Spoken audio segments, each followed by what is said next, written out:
Lui là, c'est le président de famille Orano. Il travaille chez Général Abdurrahman Chani pendant plus de 60 ans. Lui, son travail, c'est Chani, c'est extraire l'uranium que vous voyez en bas là. Et pendant de 50 à 60 ans qu'il travaille, qu'il extrait l'uranium, c'est lui. Il ne payait pas impôts et taxes. C'est Abdurrahman Chani. Donc lui, il payait impôts ici. C'est lui que vous voyez en haut là. Et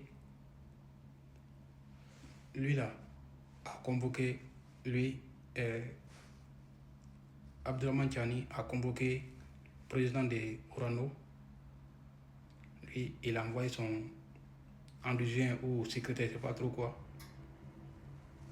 Lui, Abdurrahman n'a pas aimé ça, le président du Niger. Donc, il a dit que non, il veut parler. La personne, donc, lui, l'a envoyé. Il dit à Chani, Chani a dit que non, il ne veut pas parler avec lui. C'est le président d'Orano, maintenant, il veut courir avec lui. Il n'y aura pas d'intermédiaire. Quelque temps, il a fait croire qu'il avait trop d'emploi de temps chargé. Et lui, nous les Africains, bon, on est trop tolérants en fait.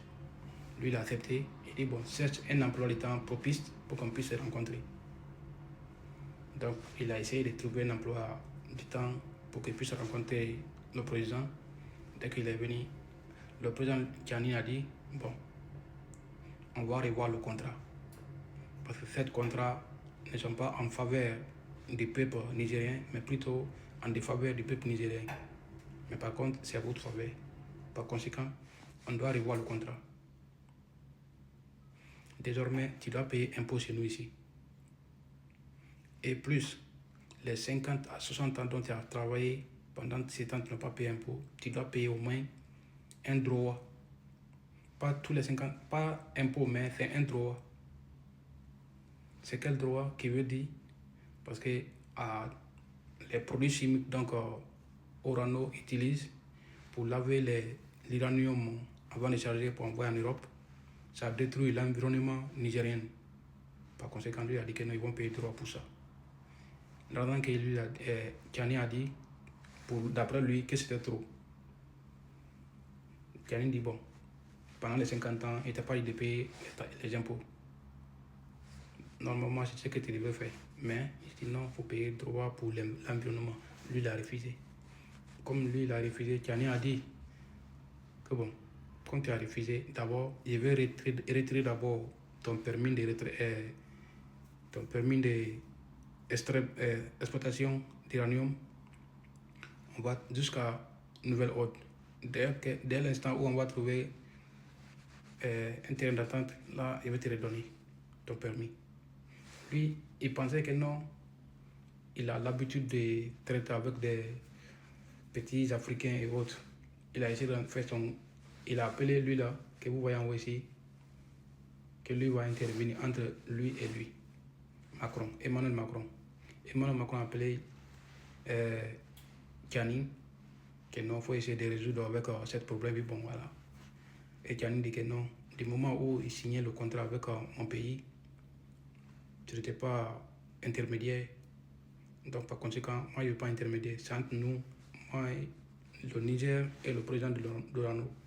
C'est les deux personnes qui vont traiter. Bon, Macron a appelé le président de l'Orano. Il fait croire, j'ai causé avec lui, mais il ne veut pas comprendre. Et Macron aurait, je parle au conditionnel, aurait suggéré à président de l'ONU qu'il faut lui porter plainte à la Cour européenne d'investissement. Et lui, le président de l'ONU, il a porté plainte au président de Niger sur la Cour européenne d'investissement. Ils ont envoyé une lettre à Chani. Chani les a répondu que du moment où Niger, Orano signait un contrat avec Niger, la Cour européenne n'a pas été informée de la situation. Donc, il ne reconnaît pas la Cour européenne en tant qu'intermédiaire dans cette affaire. Soit ils vont suggérer à Orano, il va payer toutes les 50 ans ou 60 ans d'impôts. Une fois qu'il va voir l'aide venant des cours européens, là comme ça, il peut dire que non, il peut accepter que non, il devient intermédiaire, mais par conséquent, non. Directement, il a dit à Orano, non, cours européen a envoyé un message à Orano, on a parlé, c'est comme ça, il nous a répondu comme ça. Donc, en tout cas, il a raison.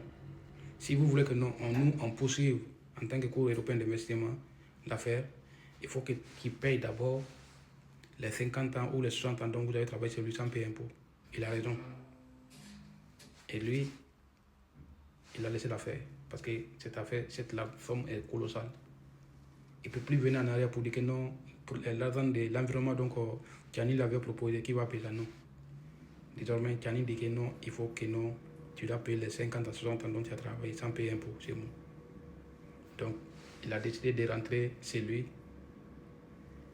Après quelques temps, quelques mois, il dit à lui, Abdraman Tiani, que non, avant qu'il rentre chez lui, il avait laissé beaucoup d'uranium que vous voyez en bas ici là, c'est Tiani. Par conséquent, il avait envoyé des personnes à récupérer transporter de l'uranium. Ils lui ont envoyé des informations que non, il n'y a plus d'uranium. Par conséquent, que c'est Tiani qui a tout fait. Il n'est pas dit directement, mais il dit que non, c'est volé. Donc, quand il dit c'est volé, il veut faire allusion à général Tiani. Ça, c'est un parole parabole au fait. Voilà, donc, c'est une manière de se victimiser pour que l'opinion nationale et internationale puisse, voilà, ils sont trop forts dans ça, pour se victimiser, pour que non, on va dire, ah, vraiment, Niger n'a pas raison, et pourtant c'est eux qui n'ont pas raison. Toi, tu fais plus de 60 ans dans c'est quelqu'un, et puis tu ne payes pas impôt sur lui. Lui, il te demande de payer droit de l'environnement. Parce que tu as spolié l'environnement, on te dit de payer ça, droit de ça, tu dis que non. Ah, ils sont trop bêtes des fois. Abonnez-vous, likez et partagez dans toutes les groupes, les gars.